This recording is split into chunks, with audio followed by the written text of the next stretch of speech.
Hello friends, hello students, नमस्कार, जय हिंद। स्वागत है आप सभी का आपके अपने यूट्यूब चैनल पार्थसारथी में। जैसा कि आप लोग जानते हैं कि मैं आप लोग को अभी हिंदी से अंग्रेजी ट्रांसलेशन सिखा रहा हूँ, जिसमें मैं फर्स्ट चैप्टर यानी फॉर्म्स ऑफ सब्जेक्ट कंप्लीट कर चुका हूँ। और आज हम लोग इस चैप्टर का अभ्यास को जानेंगे, यानी इस चैप्टर में जो हम लोगों ने पढ़ा उसका अभ्यास करेंगे। और मैं समय आपको भी दूंगा ट्रांसलेट करने के लिए। तो सबसे पहले आप लोग यहाँ पर देख रहे हैं कि यहाँ लिखा हुआ है कि प्रैक्टिस सेट। मैंने आपको बोला था कि मैं प्रैक्टिस सेट लेकर आऊँगा, तो आपके सामने हाजिर है प्रैक्टिस। तो फॉर्म्स ऑफ सब्जेक्ट यानी हालांकि कर्ता के रूपों के बारे में चर्चा किया गया इस चैप्टर में कि और किसी भी सेंटेंस को यदि आप ट्रांसलेट करते हैं तो उसमें सब्जेक्ट का बड़ा महत्व होता है। हालांकि मैं यहाँ पर लिख देता हूँ structure, subject plus verb plus object. ये अंग्रेजी के हैं, चूँकि यहाँ पर सारे अभी एसरेटिव सेंटेंस का ही ट्रांसलेशन देखेंगे हम लोग। तो साधारण वाक्य का स्ट्रक्चर यही होता है और हिंदी में होता है subject plus object plus verb. Hindi में होता है subject plus object plus verb. तो ये आपका हो गया हिंदी के, और ये आपका ऊपर वाला है इंग्लिश के। तो इसी पर हम लोग ट्रांसलेशन बनाएंगे। चूँकि ये हिंदी में दिया हुआ है तो इसको भी छोड़ दीजिए,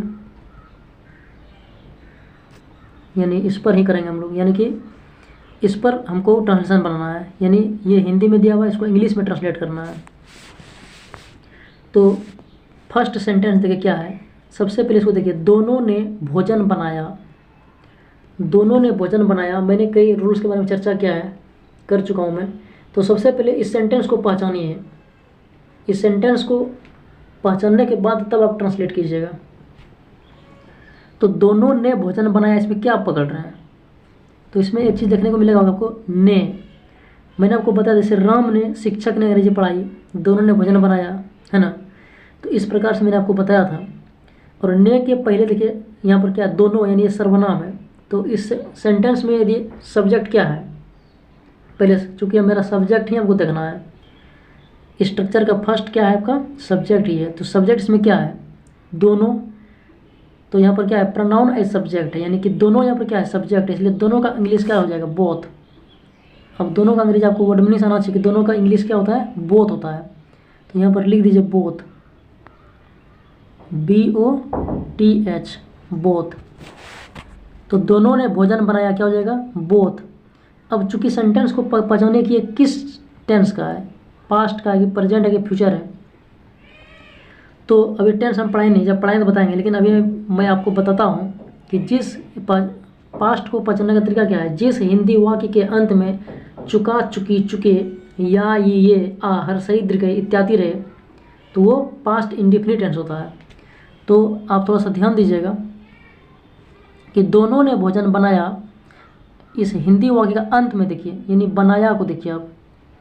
तो इसमें अंत में आपको आ आएगा, इसे बोल के भी देखिए, बनाया, या, आ। तो आ रहा है, ये आ कर आ रहा है। तो आ जब भी आएगा तो वो पास्ट इंडेफिनिट होता है। इसलिए दोनों ने भोजन बनाया, तो सबसे पहले मेरा सब्जेक्ट हो गया बोथ, BOTH, बोथ, ये सब्जेक्ट हो गया। अब उसके बाद वर्ब होता है, यानी सब्जेक्ट के बाद क्या होता है, वर्ब हमको देना है। तो वर्ब इसमें क्या है, तो हिंदी में पहचानिए। तो दोनों ने भोजन बनाया,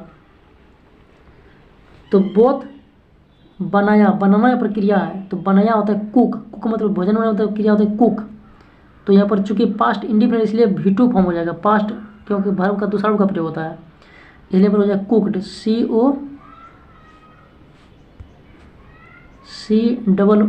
COOKED, कुक्ड, है ना। दोनों ने भोजन बनाया, तो बोथ कुक्ड, COOKED, कुक्ड। और भोजन का होता है फूड, FOOD फूड, और यहाँ पर फुल स्टॉप दे दीजिए। चूँकि ये सिंपल सेंटेंस है और साधारण वाक्य को पहचानने का तरीका है, हिंदी को में यदि पहचानना है तो उसके अंत में पूर्ण विराम होता है, और इंग्लिश में यदि पहचानना है तो वो फुल स्टॉप होता है। तो इसका नाम है फुल स्टॉप, ये बिंदु डालते हैं फुल स्टॉप है। तो जिस सेंटेंस के अंत में फुल स्टॉप रहे वो सिंपल सेंटेंस होते हैं, और जिस हिंदी वाक्य के अंत में पूर्ण विराम रहे वो हिंदी का साधारण वाक्य होता है। तो उम्मीद करता हूँ कि ये आप समझ गए होंगे। तो दोनों ने भोजन बनाया, देखिए पहले सब्जेक्ट हो गया बोथ, BOTH बोथ, और आपका क्रिया यहाँ पर कुक। तो कुक या कुकड हो जाएगा, चूँकि ये पास्ट इंडिफिनिट में इसलिए कुकड हो जाएगा, बनाया पास्ट में। बोथ कुकड फूड है ना, तो बोथ कुकड फूड, दोनों ने भोजन बनाया, ये आपका सेंटेंस हो जाएगा। अब नीचे देख लीजिए,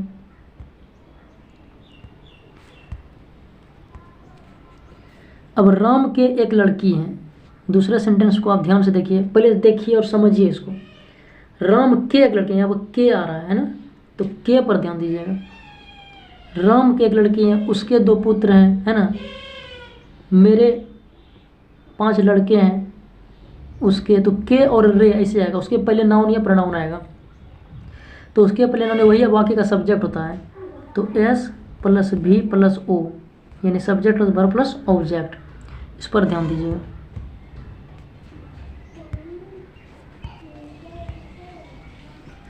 तो राम की एक लड़की है, तो इस प्रकार जैसे आप देख लीजिएगा, तो उसमें हमेशा नाउन के साथ हैव या हैज का प्रयोग करेंगे।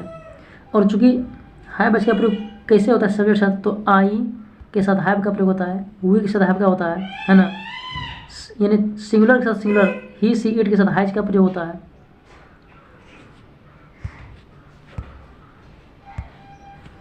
तो राम के एक लड़की हैं, तो यहाँ पर जाएगा राम की एक लड़की हैं, राम हैज ए डॉटर। फिर से मैं लिख देता हूँ,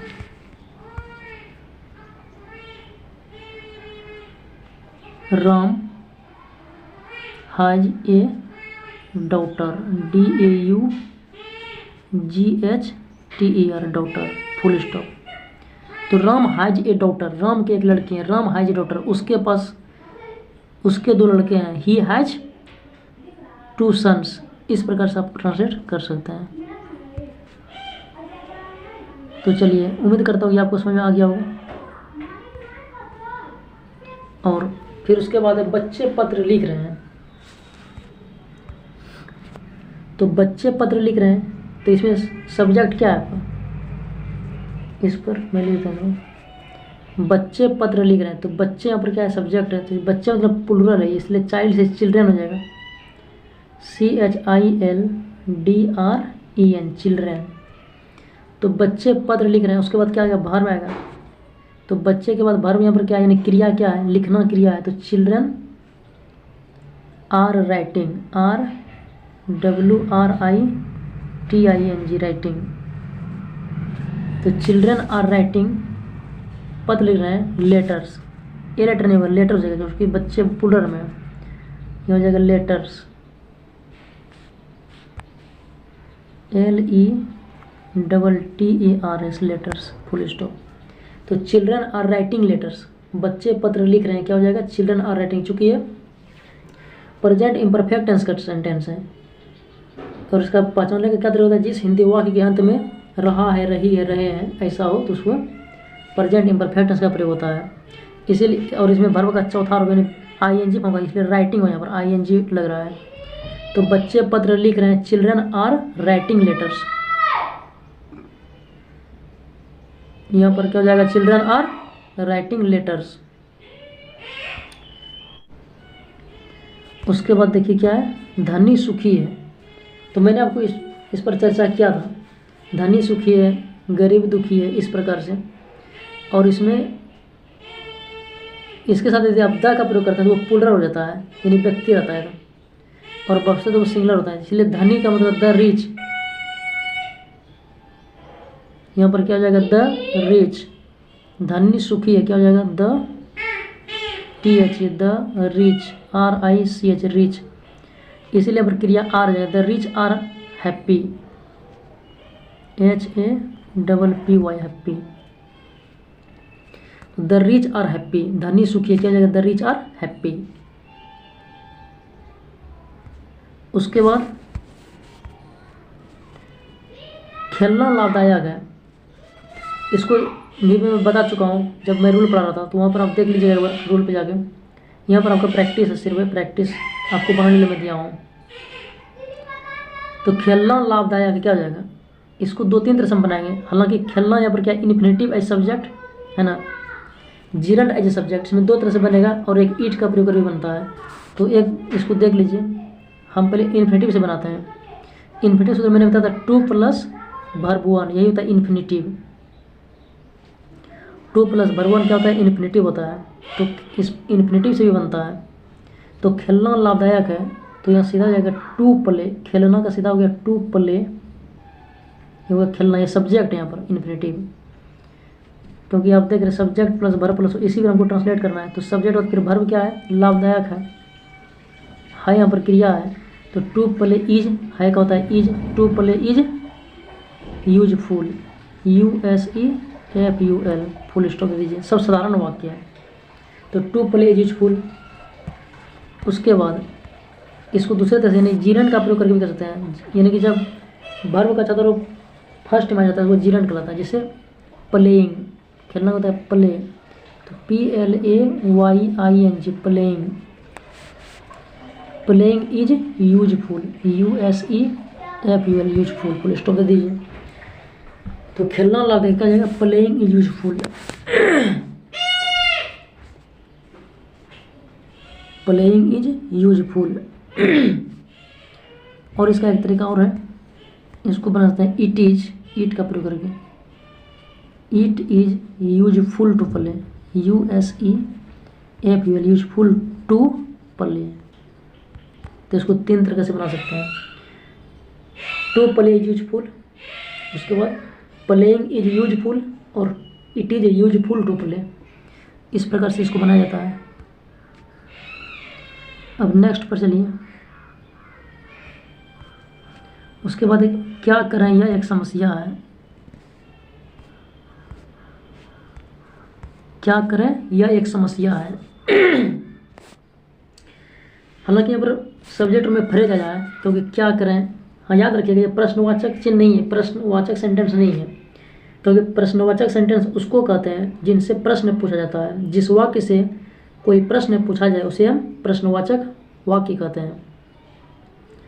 यहाँ क्या देखकर ये नहीं समझिए ये प्रश्न कर रहा है, हालांकि आप पूरा पढ़िए इसको। क्या करें यह एक समस्या है, इससे प्रश्न नहीं पूछा जा रहा है, इसीलिए क्या आपका साधारण सेंटेंस है। तो क्या करें यह एक समस्या है, यदि इंट्रोगेटिव सेंटेंस होता है, यहाँ पर प्रश्नवाचक चिन्ह होता है, यानी इंट्रोगेशन मार्क्स का चिन्ह होता है यहाँ पर। तो क्या करें यह एक समस्या है, चूँकि यह फ्रेज है, और मैंने आपको बताया था फ्रेज का क्या होता है, वाट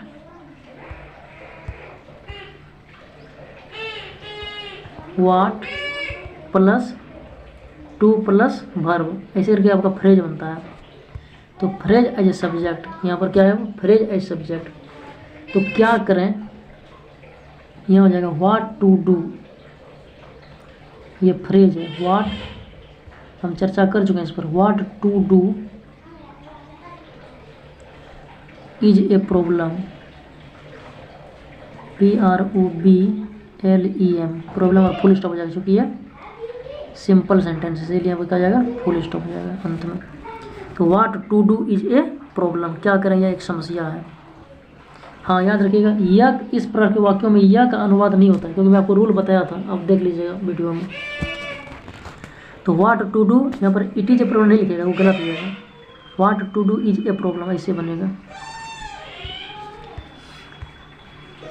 उसके बाद है वो क्या करूँ, वो ये भी फ्रेज है। तो what to do, WHAT, what to do, क्या करें, और फुल स्टॉप में हो गया, यहाँ पर क्वेश्चन मार्क्स नहीं है ये।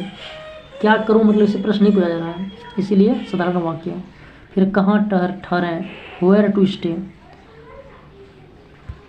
WHERE, where to stay, STAY, stay.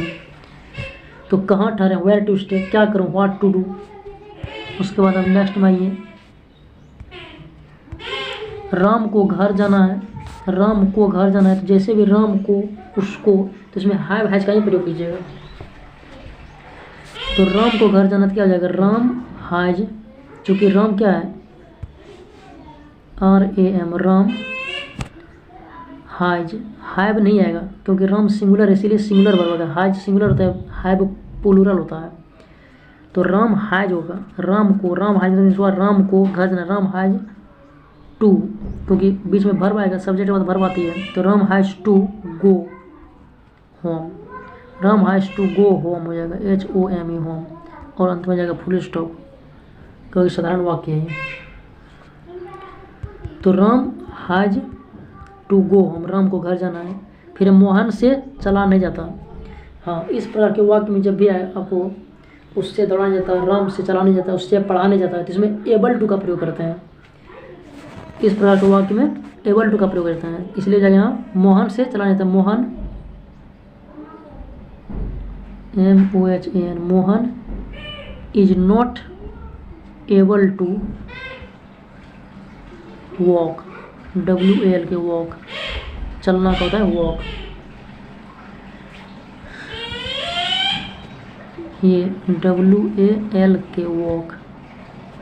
तो मोहन से चला नहीं जाता, Mohan is not able to walk, तो मोहन से चला नहीं जाता। उम्मीद करता हूँ कि समझ गए होंगे।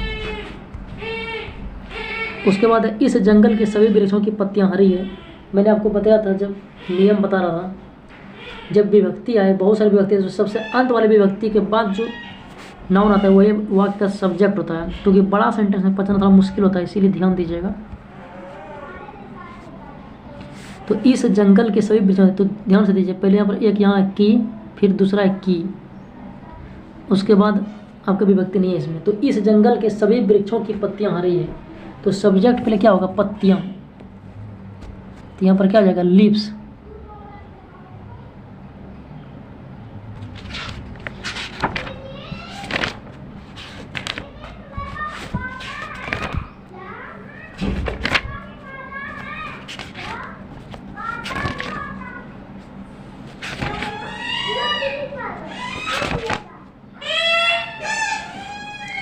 तो पत्तियां का लिख लीजिए आप, द लिप्स, LEAVES, चूँकि ये प्लुरल इसलिए लिप्स, लिप्स बने, लिप्स पत्ती होती है, और लिप्स हो जाएगा LEAVES, लिप्स।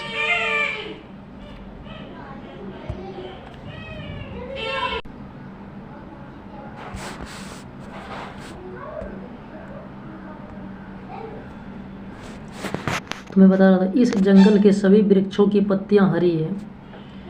तो सबसे अंत वाला विभक्ति देखिए, उसके बाद जो आपका नाउन या प्रोनाउन आएगा वो आपका वाक्य का सब्जेक्ट होता है। तो पत्तियां यहाँ पर आपके सब्जेक्ट, इसलिए लिख लीजिए यहाँ पर द लिप्स, LEAVES, लिप्स हो गया, पत्तियां। अब क्या हो जाएगा,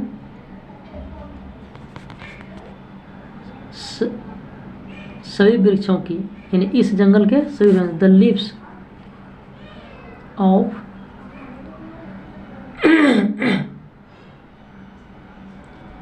the leaves of all the trees,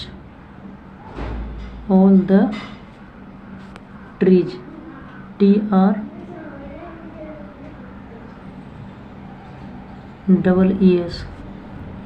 the leaves of all the trees, यानी पत्तियां सभी वृक्षों की, कहाँ के भाई, इस जंगल के। तो द लिव्स यानी कि यहाँ से शुरू कीजिए, ऐसे टोटल बनेगा इधर से, यानी कि इधर से आइए रिवर्स, ऐसे ये पूरा बनेगा, यानी पत्तियां सभी वृक्षों की इस जंगल के। The leaves of all the trees, the leaves of all the trees of this forest, of this forest, of this forest, FOREST, forest, are green, GREEN, green, full stop.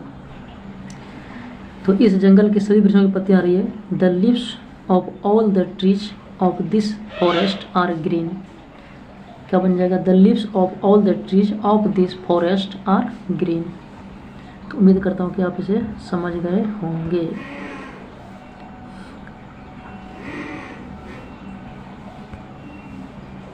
अब नेक्स्ट में देखिए, अब कब पढ़े हैं, तो इसका आपको बता चुका, इसमें डिस्कस भी कर चुका हूँ मैं।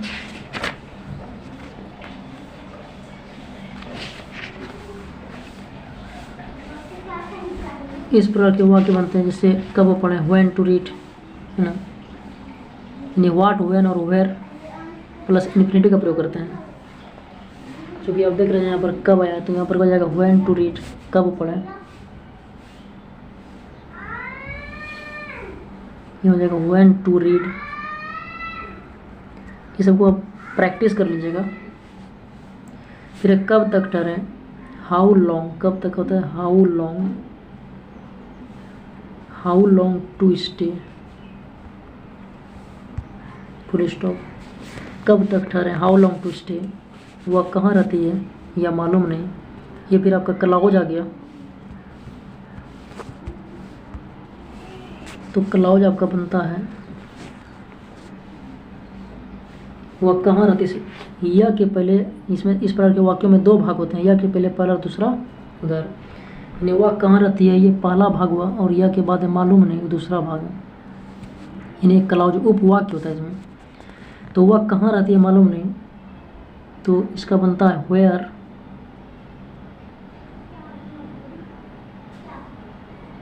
वह कहाँ रहती है, where she lives.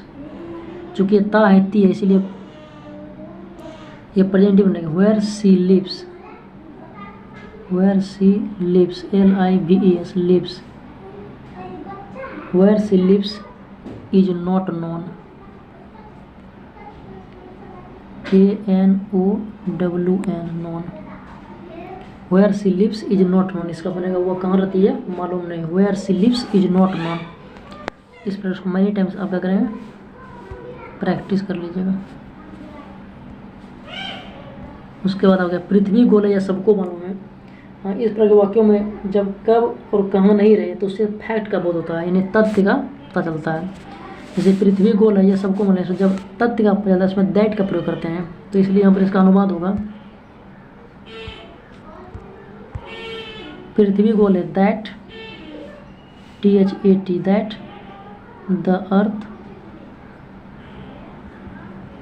That the earth is round,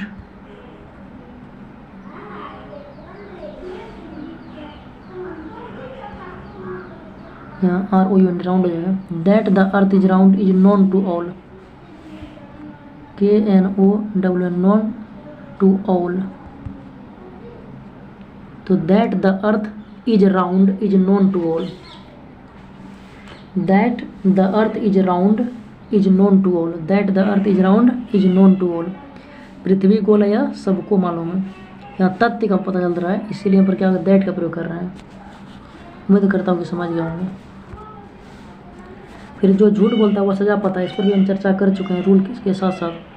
तो जो झूठ बोलता है वह सजा पाता है, इस पर वाक्यों का अनुवाद कैसे करेंगे, तो जो के लिए वन और दो दोनों का प्रयोग करते हैं, वन हु, है ना, वन हु या दोज हु। तो जो झूठ बोलता है वन, इसका हो जाएगा ON वन, ये सब क्लाउज हैं, one who, TELLS tells lies, LIES lies. जो झूठ बोलता है वो सब बताए, one who tells lies, one who tells lies gets punishment, one who tells lies gets punishment हो जाएगा, PUNISHMENT पनिशमेंट। तो जो झूठ बोलता है वो सजा पाता है, one who tells lies gets punishment. उसके बाद जो किताब यहाँ है वह मेरी है, चूँकि ये निर्जीव है वह सजीव था, इसलिए यहाँ पर दैट का ही प्रयोग करेंगे। जो किताब यहाँ है वह मेरी है, इसको कैसे बनाइएगा, तो that the book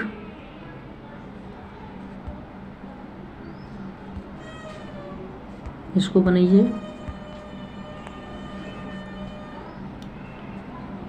the book that is here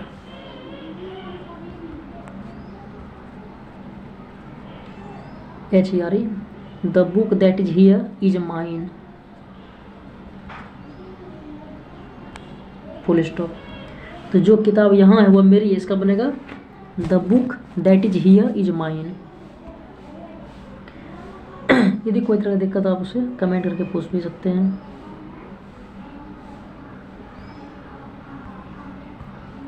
उसके बाद है दुख है, तो इस पर दुख है, अफसोस है, हो सकता है, कहते हैं, कहा जाता है। इसमें ईट का ही सब बनाते हैं, हालांकि इस ईट का कोई मतलब नहीं होता है। तो इसका ट्रांसलेशन बनता है इट इज सैड, दुख है, इट इज सैड, हो सकता है, इट इज पॉसिबल, POSSIBLE, कहते हैं या कहा जाता है, इट इज सैड, कहते हैं। उसके बाद है कहने की ज़रूरत नहीं, इट गोज विदाउट सेइंग,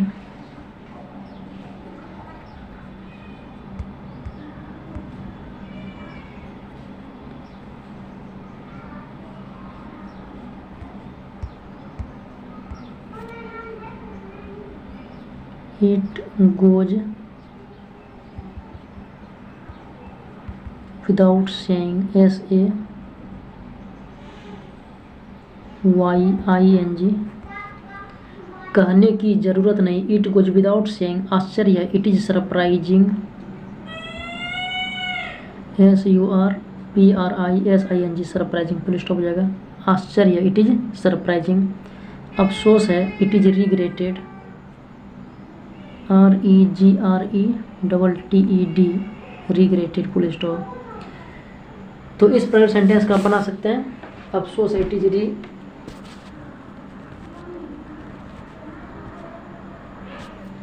कहने की जरूरत नहीं, यानी इस प्रकार के वाक्यों में ईट का प्रयोग हम बनाएंगे। आश्चर्य, इट इज सरप्राइजिंग, अफसोस, इट इज रिग्रेटेड, कहने की जरूरत नहीं, इट गोज विदाउट सेइंग। इसको आप प्रैक्टिस कर लीजिएगा, ये स्ट्रक्चरल सेंटेंस कहलाते हैं। तो आपने देखा इस प्रकार कितना महत्वपूर्ण मैंने चर्चा किया इधर। तो उम्मीद करता हूँ कि आप लोग को ये समझ में आ गया होगा, और नहीं आए तो आप कमेंट करके बता सकते हैं, फिर से आपको बताऊँगा। तो आप लोग को बहुत बहुत धन्यवाद, क्योंकि आपने मेरे वीडियो को वॉच किया है। और यह एक मुहिम है जो मैं आप सबों के लिए चलाया है, खासकर जो इकोनॉमिकल कमज़ोर हैं, और आप यहाँ से बेहतर कर सकते हैं, क्योंकि पार्थसारथी आपके लिए ही है और आपके भविष्य के लिए। तो आप सबको लगन लगाकर मेहनत करना होगा। हालांकि आज जानते हैं कि हमारे समाज में कितनी समस्याएं हैं, किस किस प्रकार के प्रॉब्लम्स क्रिएट होते रहते हैं। तो आपको बचपन से ही शिक्षा ग्रहण करना चाहिए, क्योंकि शिक्षा ही समाज को समृद्ध बनाता है और एक मनुष्य को भी सभ्य बनाता है। तो आपको जुड़ना होगा शिक्षा से, और मेरा संकल्प है कि मुझे इस क्षेत्र में कार्य करना है, क्योंकि मैं इस प्रकार का समाज को नहीं देख सकता हूँ। समाज में जब शांति होती है तो जीने में भी मज़ा आता है। तो आपको समझना होगा, सीखना होगा और आगे बढ़ना होगा, क्योंकि आप ही शक्ति है, आप वो ताकत है। तो बहुत बहुत धन्यवाद, फिर मिलते हैं नेक्स्ट वीडियो में। तब तक के लिए धन्यवाद। जय हिंद। हंसते रहिए, मुस्कुराते रहिए।